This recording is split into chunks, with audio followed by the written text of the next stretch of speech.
Hello. Right.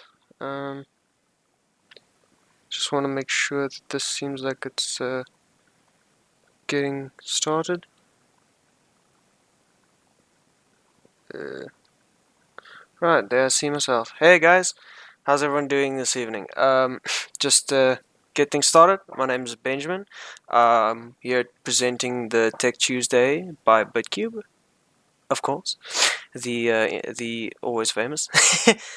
Cool. So tonight we're going to be talking about Angular components. So this is not going to be an introductory course. I am assuming you know some of the basics, what components are, the basics of using them and making them. This isn't really an introduction to them. What it specifically is focused on is how components communicate with each other, how you can transfer data from one to the other, the different types of relationships they can have, for example, in terms of data communication. So, for example, sibling components or um, parent components versus going to child components and in the reverse, sorry.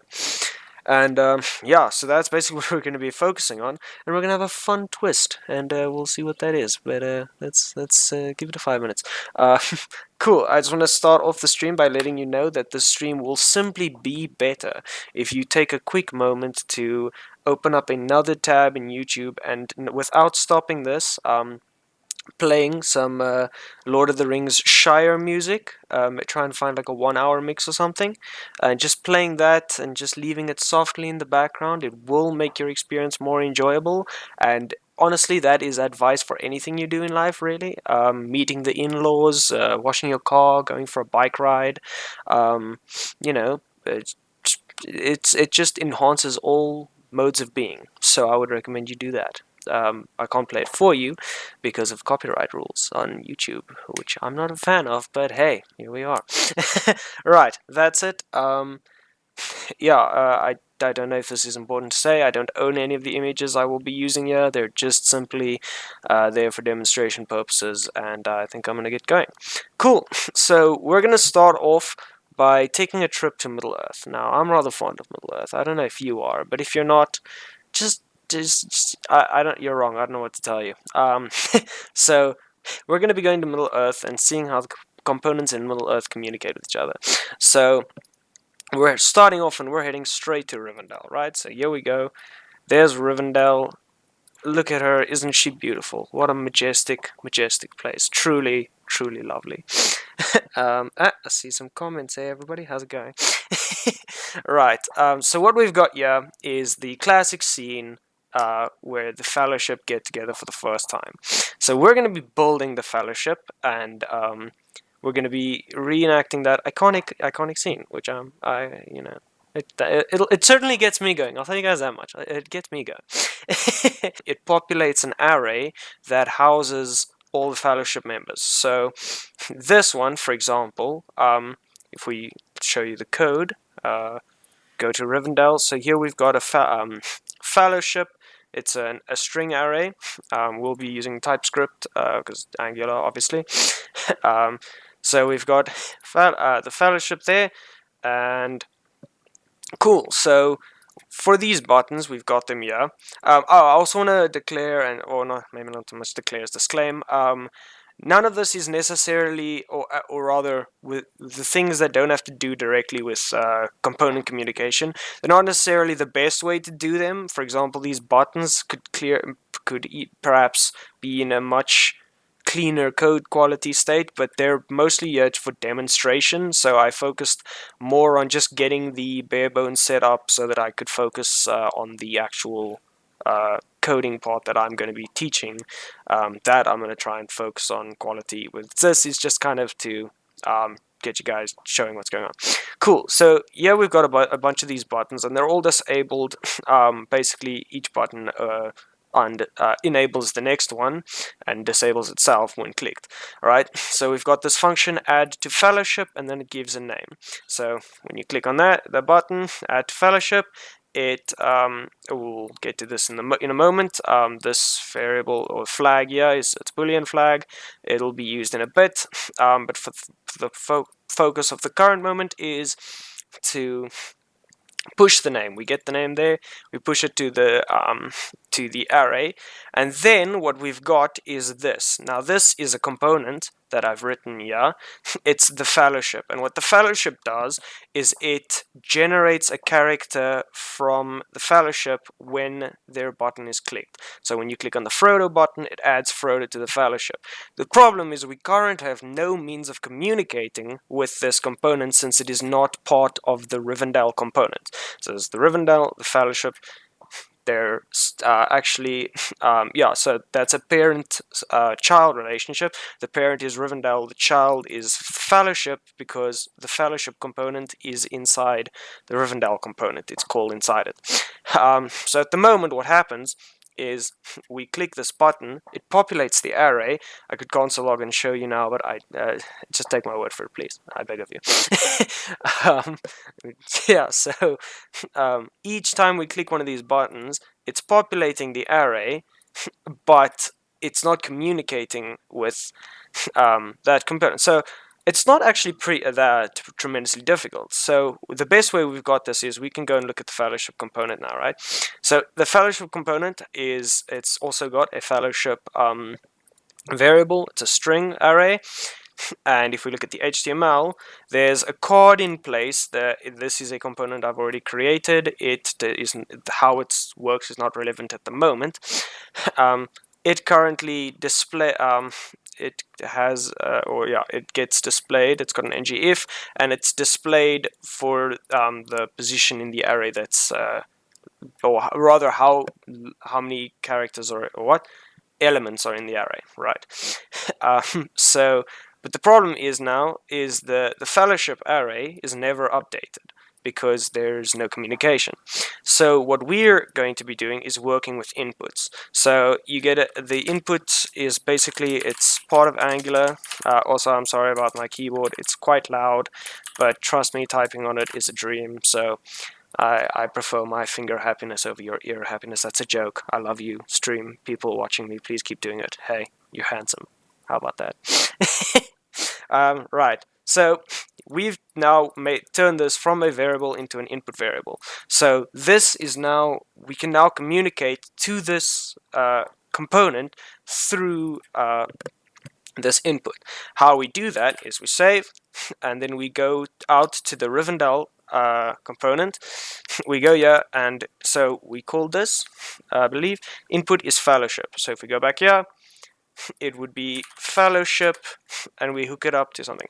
Now, since we want to hook it up to a variable, we cover it in square brackets, and then we're going to hook it up to this fellowship array. So we go there, fellowship. Whoops, I cut out that. Cool. So what's happening now is the input is being equated to the array from its parent component. So now, as this parent array is being updated, it is also updating the child that is linked to it. So if we save that, we can go and test, and so as everyone's busy bickering what we're going to do with the ring, the little chap with the curly hair and the angel-like face gets up and says, "I will take the ring to Mordor."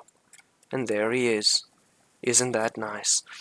So what's happening is we've seen now that the array does in fact get updated, and so ngIf fellowship.length is now bigger than 0, so Frodo gets added, right? So then everyone, sighs of woe.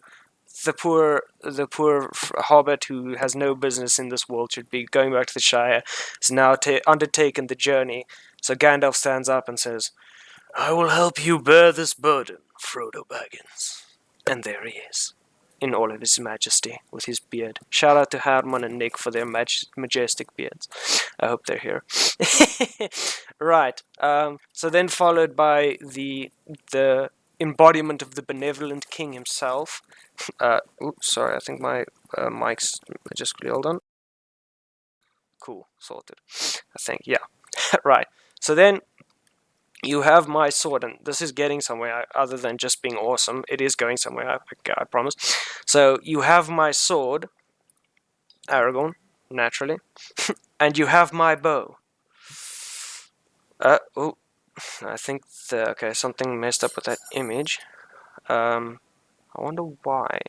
Actually, I think it's quite a big image. I'm not sure what's happening there. I can go and investigate that now, but we'll check. But anyway, more important than Legolas, fight me, is my axe. And there's Gimli. I like Gimli. He's cool.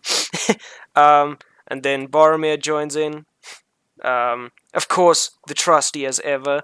Mr. Frodo's not going anywhere without me. Samwise Gamgee. And oi, we're coming too. Because we need people of intelligence on this sort of quest, mission, thing. So yeah, a couple of references for you guys. 9 companions, so be it. You shall be the Fellowship of the Ring. See now, when we click that, let's find out what just happened. That was intentional. So what this does is this is going to reset the process so we can do this as often as we want to. I don't know if you guys are enjoying that, but I know I am. So I would do that again, and I just might. Maybe post-stream, at the end of the stream, I'll give you guys another one, maybe with better impressions. But, so the Fellowship is now set to null, and what we want to do now is go back, and this is where this flag comes in. So this flag wants to know, has the entire Fellowship been put together? Have they all come together and stood as in one in this journey, right? So we could technically follow this array, but that's boring. Who cares about that? What we want is we want to know that the child components array has been fully reached to the 8 characters we wanted to. 8 because Merry and Pippin are the same person, so I just put them under the same. Right, so in this button that we click at the end, it calls the Fellowship of the Ring. Now we would like this to tell the parent component we're done. We finished the Fellowship and they've all been collected together. So how would we do this, right? So this is how we're going to be using outputs. So if we go output, bam, this is going to be creating an event. So what we're going to be doing, an event is basically like an emitter. So think of like, emitting a signal for a radio or a broadcast or something like that. We're going to be giving it a name. So let me just quickly check something here on the side. Sorry, I just want to make sure I'm right on syntax. Yeah, right. I was right, so I had to be sure. Cool. So what can we name this? We'll call it just same as this, just to make it simple. So Fellowship of the Ring, right? So this equals new event. New event emitter, and we're going to give it a type. Why is my equal sign gone? We're going to give it the type of Boolean. Why is that complaining? I feel like I've had this problem before. Oh, right. Yeah. So make sure you've imported this from the right place. Not stream. It should be from Angular. I'm glad I remember I had that problem last time as well. Right. So now we've got this event. So since after this we're gonna want to call that this dot Fellowship of the Ring dot emit, and we're gonna emit true because the Fellowship has in fact been collected. I can't remember the right word. Unified, united, uniphoneration. Let's go with that. Let's not actually. That's a terrible idea. Cool. So cool. So when we click the button, it's gonna emit this. Now, how do we catch the signal it emits. It's not literally a signal, but you can think of it in those terms. That's where we're going to use an event in the HTML. So now we're back in Rivendell, in the parent component. It wants to see what the child is saying. So we're going to use, oh, there it is for us. So you use round brackets, Fellowship of the Ring, equals, and now we're going to want to catch it, and once we've caught it, what do we do in response? We're going to create a new function. I don't believe there is one for it. Oh no, there is. There's declare the Fellowship of the Ring. So this is what should happen once the value comes and it's true. So we get back here, and that gets set to the event, right? So that's the function we want. We're gonna paste that. We'll paste that in here. Right, so as you can see, if we go back here, this event is a parameter, obviously. So how we collect the parameter that the child component is sending through is $event. So that will automatically contain the value that the child is sending. The child is sending true, as we've hard-coded it to do, so this value will then be received in there, and then transmitted into this function over there. So cool. We're off to now. Let's see what this happens, and we'll maybe resist the temptation to read out every line very interestingly. Again, we'll do that at the end.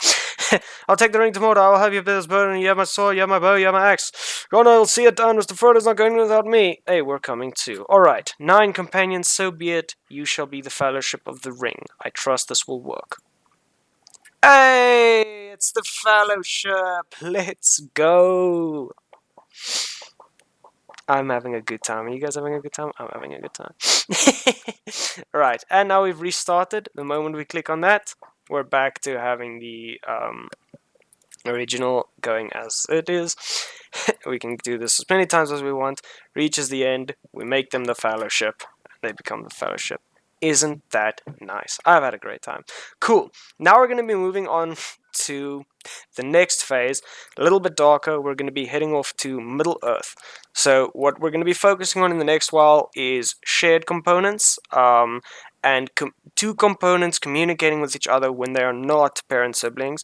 They are in fact not even in the same shared component, so they will not even necessarily be sibling components. But we'll find out how you can communicate with one component to another. So we're going to be heading off to Middle Earth.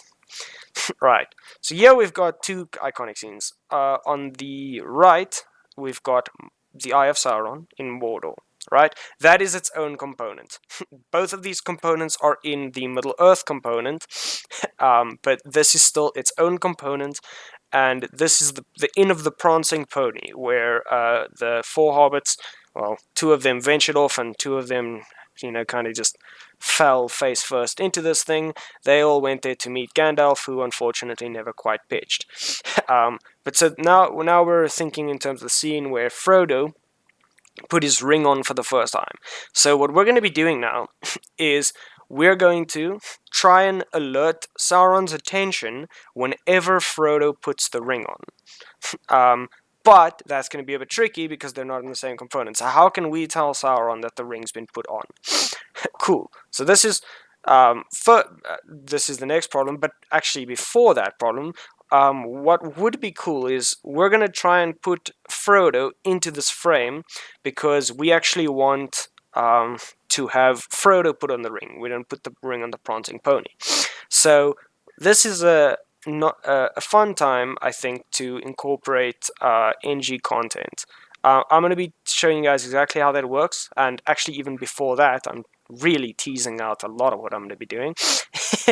I'm going to show you guys just the general idea of what shared components are and how we're going to use them.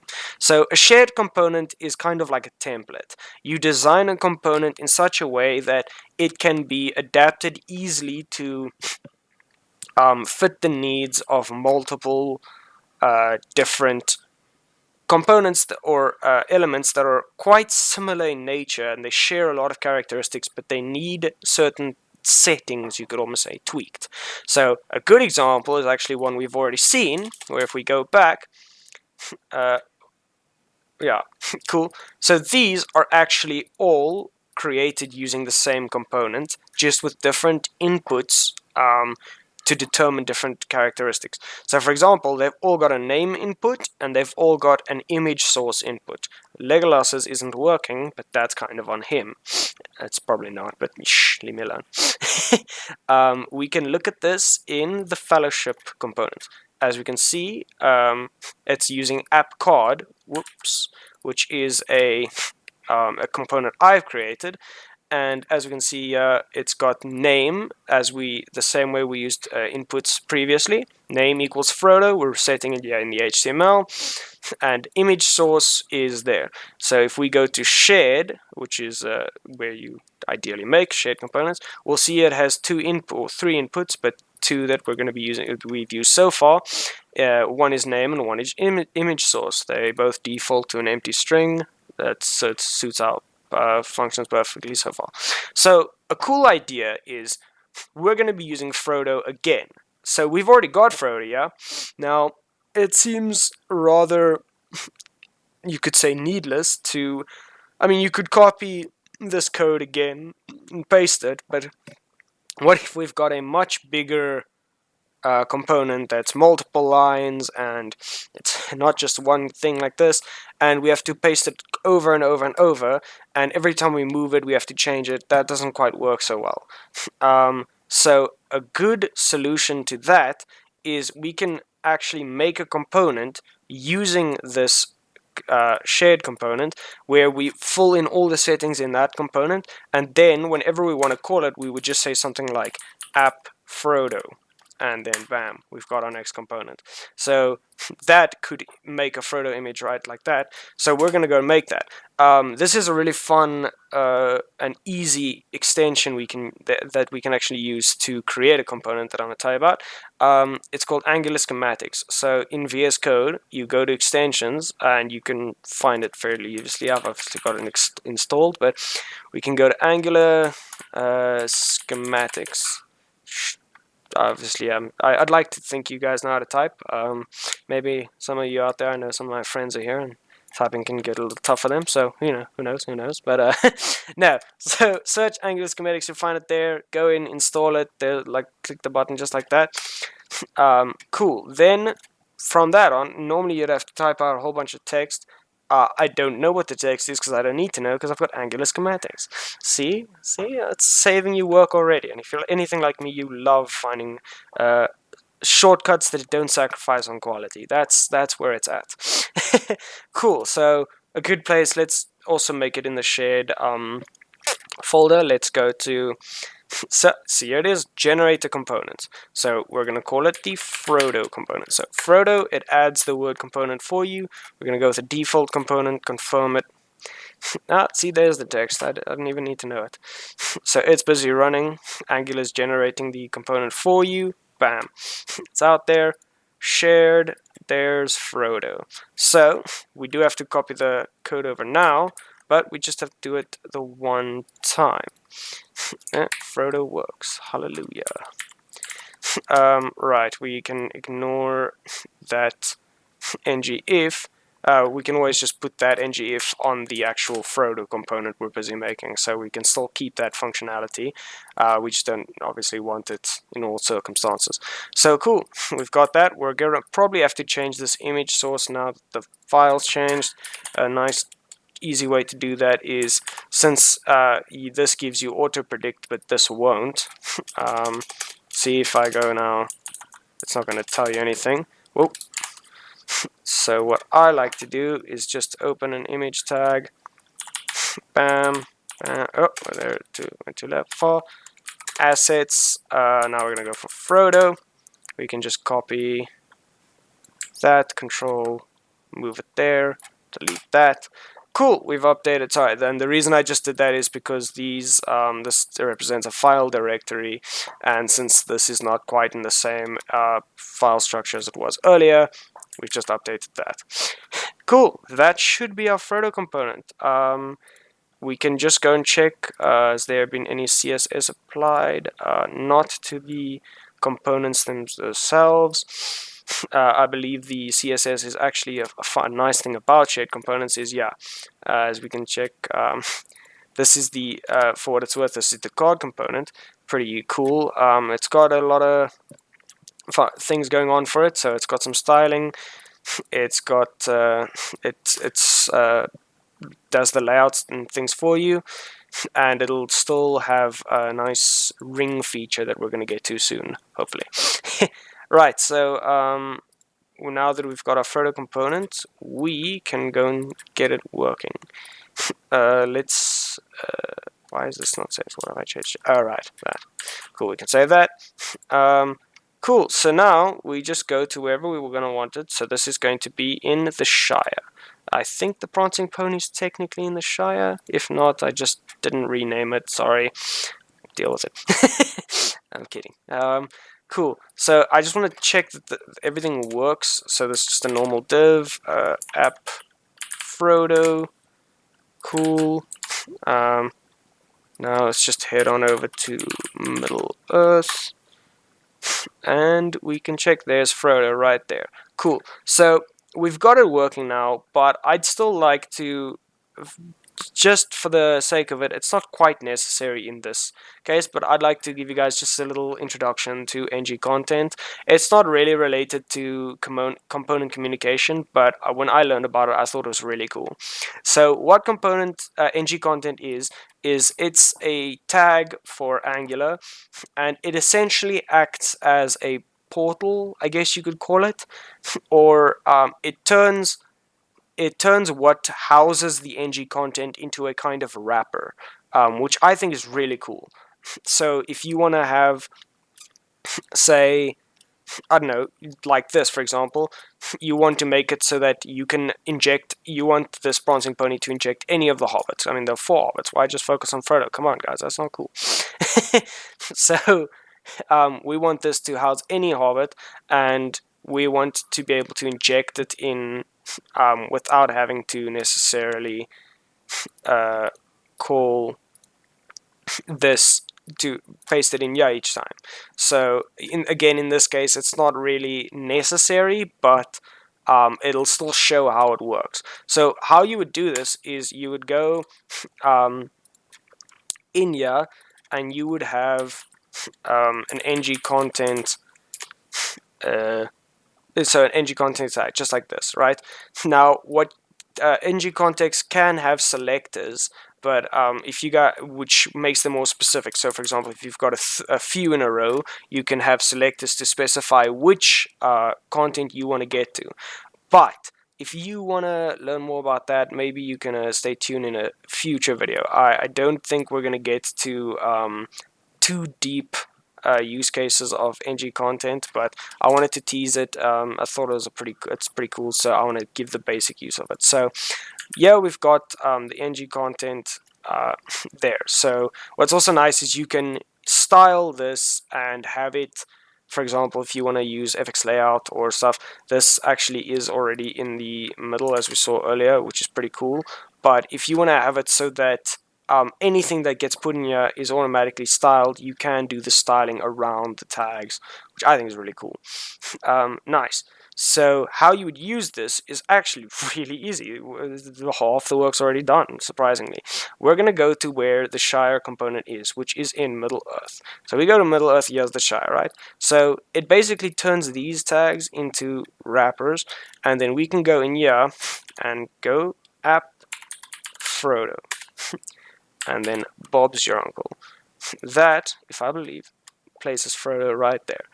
What this also adds is some complexity, because it makes Frodo and Mordor even more removed, because they don't even share a parent component anymore. So now we've got Frodo out here. Mordor is deeper in, but Frodo is still in fact injected in. It's pretty cool, and we can also do that with the other hobbits, using selectors and stuff, which we could get to in the future sometime. Again, like and subscribe if you want to check that out. Who knows, maybe I can twist Johan's arm and have a video come out about that pretty soon. But cool, that's the ng content teaser. Now we can move on to the well, not necessarily sibling, but components that are not nested in each other communicating. So to get to that, we are going to now, I believe, can't remember if this actually works yet. So it does not. So if we're gonna go to the card, what did I just do? Cool. There should be a click function. Is it? No, has ring. All right. Where? Let me just check where exactly I did all that. I did. Is it in the Shire? Yeah, put on this ring. Cool. We can actually. So this used to be there when I started working on this idea, but we're gonna move this into we can actually move it into the Frodo, because Frodo is the only one with the rings. Another nice reason to have a component on its own. We don't want to give this functionality necessarily to, all the other. We don't want to give this functionality to all the cards necessarily. We want to give it to the Frodo one. Makes sense, right? So we're going to add a ring boolean. Actually, let's change it to has ring. That's a better naming convention. So we're going to go to has ring. Whoops. Has ring is boolean, and it's going to default to false. Okay, we can actually get rid of this then. Cool. So Frodo has ring. This is a function that puts it on or off, and then we're gonna have we're gonna call the has ring input, and we're going to hook it up to this ring, and then we can make a clickable function. We're going to make it so when on click we're going to call, I believe it was put on put ring. Let's make it on off. Whoa, misclick there. Put ring on off. Let's go. Cool. So we got this on.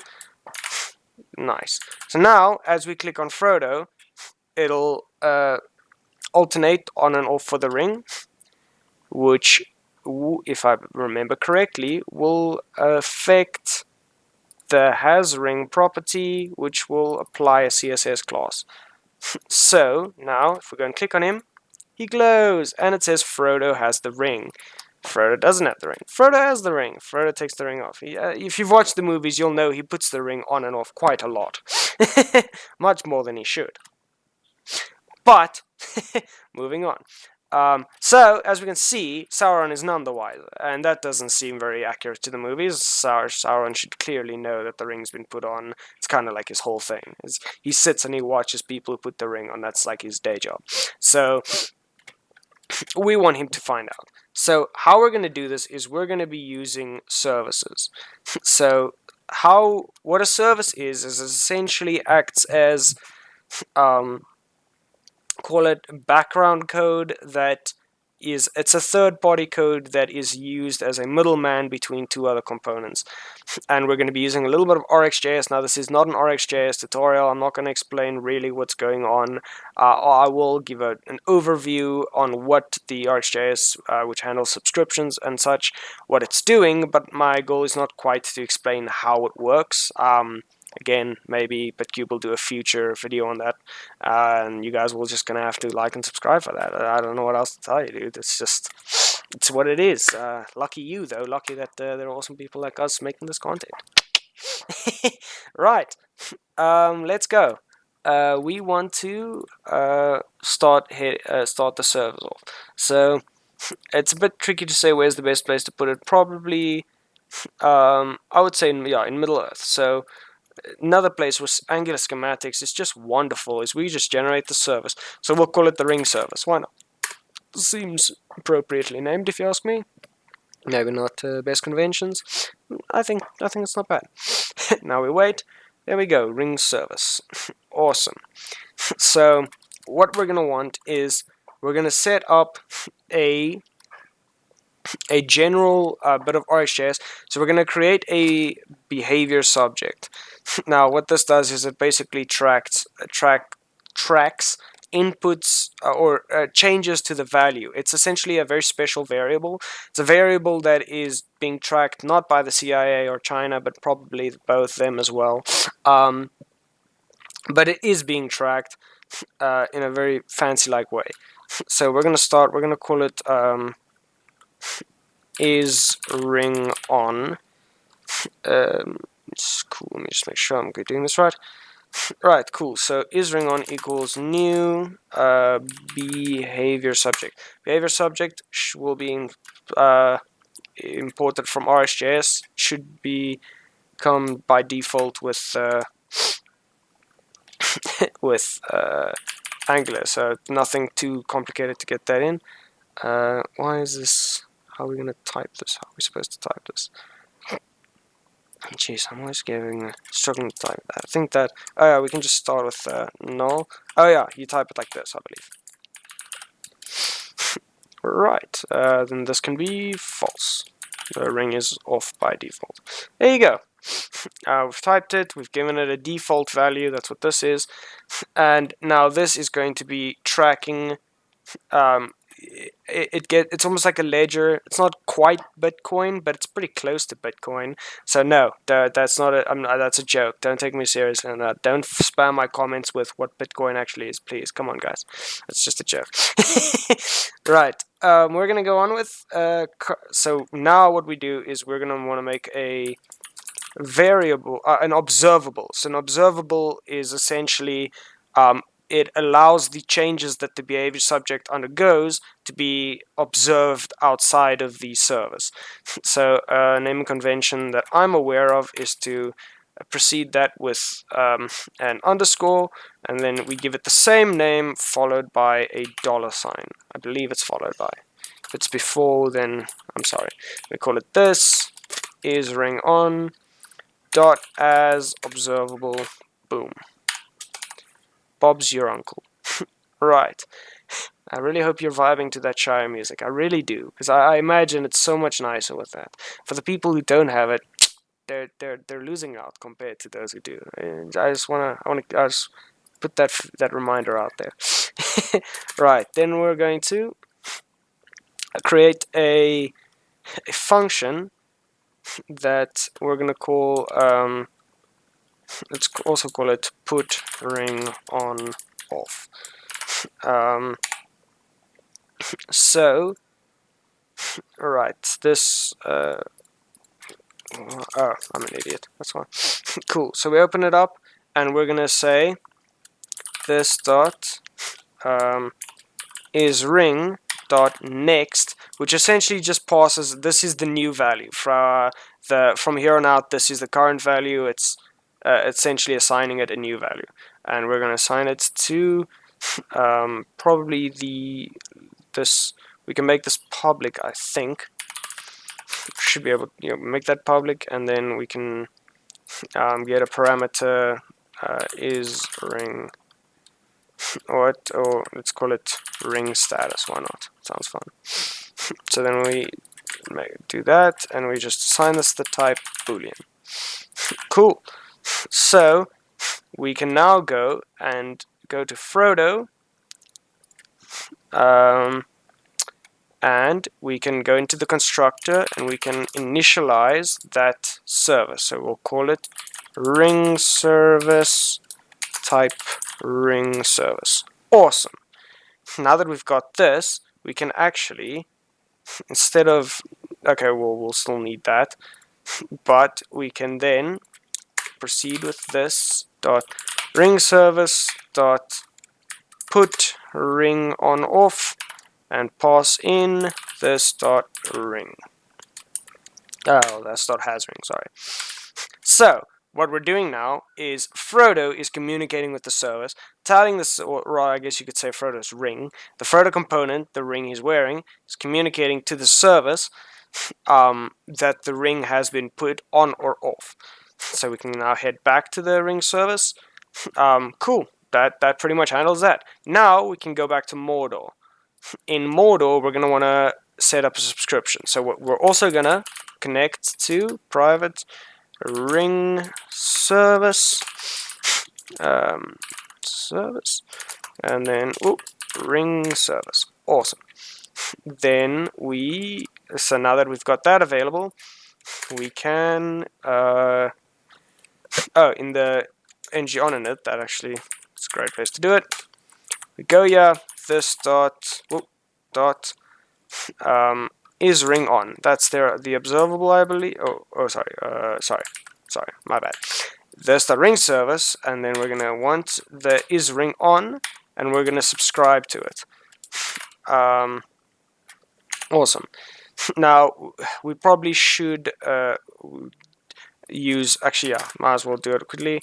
On destroy, this is a lifecycle hook. I believe it's called a lifecycle hook for Angular. So it works the same as ng on init. We're just gonna want on destroy. So as this component gets destroyed, we're going to we want to destroy the subscription, otherwise it stays active long after it needs to be, which is not good for anyone, really. There have been errors created by this of people that I know of, and it's not gone well. Awesome. So here we're gonna want we can actually make we can make an observable, I believe. Yeah, I'm not sure if we actually have to make an observable. I think we can try with just, this isn't quite a focus on the tutorial. Usually this is I've learned to do this from muscle memory, so I've forgotten how to initialize all the things correctly. Let's just go with on destroy. Let's call it that. Actually, yeah, I think it's we should create an observable for it. Whoa, that's not what I meant to do. We can make an observable for it, same as action, or sorry, of course, not an observable behavior subject. So we're going to create a behavior subject, same as there. So on destroy equals new behavior subject, works exactly the same as the previous one, and we can also set it to false. So why I'm doing all this, I will explain now. We can add, so we've got that. So here, when this gets destroyed, we're gonna this dot on destroy dot next. Rather, what? Oh, sorry, this must be true. I think true, and then we're gonna next it false, or perhaps even, and then this dot on destroy dot complete. Cool. And then what we're gonna do is dot pipe, and then we're gonna take until this dot on destroy. Cool. I'm not sure if I think it actually doesn't necessarily need the false in there. If that's a mistake, I do apologize. It's not quite the focus of this video, but in general that helps. So just to sum up what this does, or theoretically what it does, is it will basically this tracks essentially if the component is still or still exists. The moment the component gets destroyed, it completes the observable, the behavior subject, and that breaks this pipe. So again, I'm not getting too deep into RxJS, but this basically just sets conditions and etc. and operations on an observable. And we subscribed it to it. So if you're following along, for example, we don't really have to follow too much on the side of things, but yeah, cool. So now that we've subscribed to this, we can actually get the value from the service, which let's call it ring status, and we're going to use a fat arrow function to respond. Cool. So what can we do with this? Well, we've got is ring on. So this dot is ring on equals ring status. Cool. And I believe, I'm not sure why this is open. Cool. Yeah, we have two different images that get displayed based on whether or not the ring is on. So Now let's see what happens. You go back, Frodo puts the ring on. Oh, okay. It's not quite working yet. So we can go and try and debug this maybe, but essentially I don't. The start ring service is ring on. Is everything saved? Yeah, I think so. Let's see, subscribe ring status. Why isn't this working? Did I mess up with the pipe somewhere? Let's just check if it's this. If it is, I'm gonna feel super embarrassed, but whatevs. Ah, it was that.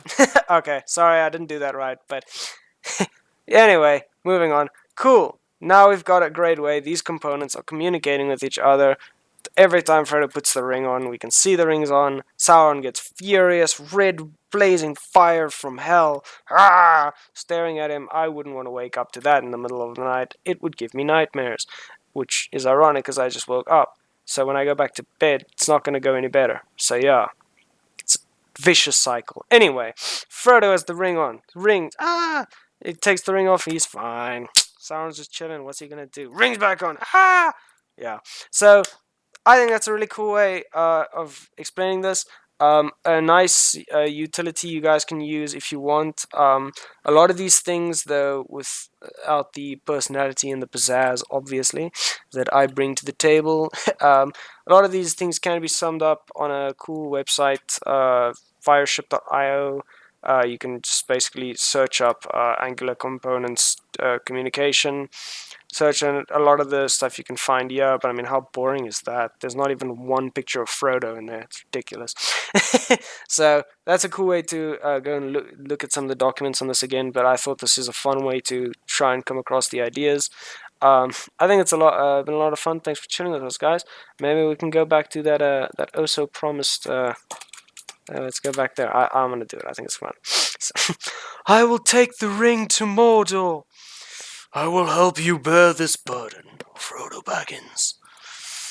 Well, you have my sword, and you have my bow, and my axe. Gondor will see it done, and then he proceeds to die because it's Sean Bean. Mr. Frodo's not going anywhere without me. Oi, we're coming too. Comes those two little things, and then 9 companions. So be it. You shall be the Fellowship of the Ring. Majestic. Thanks for hanging out, guys. It's been a lot of fun. I hope you guys stick around, check you in future episodes. I'd enjoy doing this again sometime. It's been really cool. I hope you learned something. I'm sorry I messed up the destroy stuff. I will maybe post a link to RxJS in the show notes explaining what exactly that. Like I said, this isn't an RxJS focus for the moment. Basically, what you need to focus on is the fact that you can communicate using a service. I think it's pretty cool.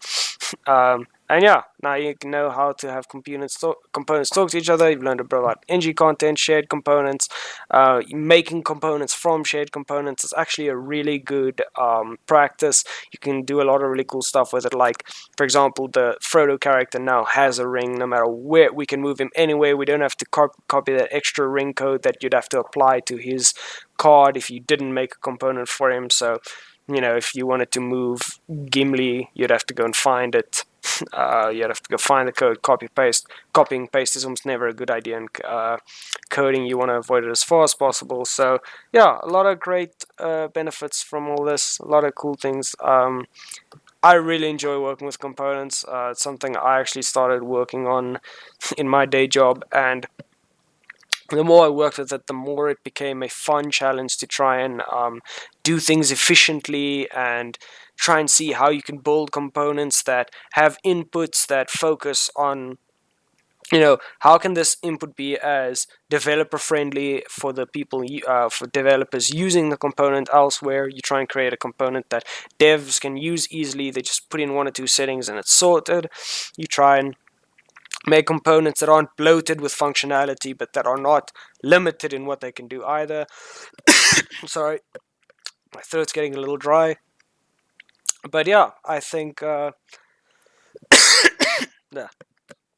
think components are really fun, and once you start using them, it's really It's a really nice coding experience. I had a good time. So cool, guys. Thanks for that. And as is the BitCube way, I really hope everyone goes and has a really nice, enjoyable beer after this, and drink responsibly. But have a good one. It'll make BitCube, it'll make our hearts very happy. So thanks for chilling, guys. I hope you all have a good one. Check you in the future. I really hope that. All right. Have a good one. Cheers.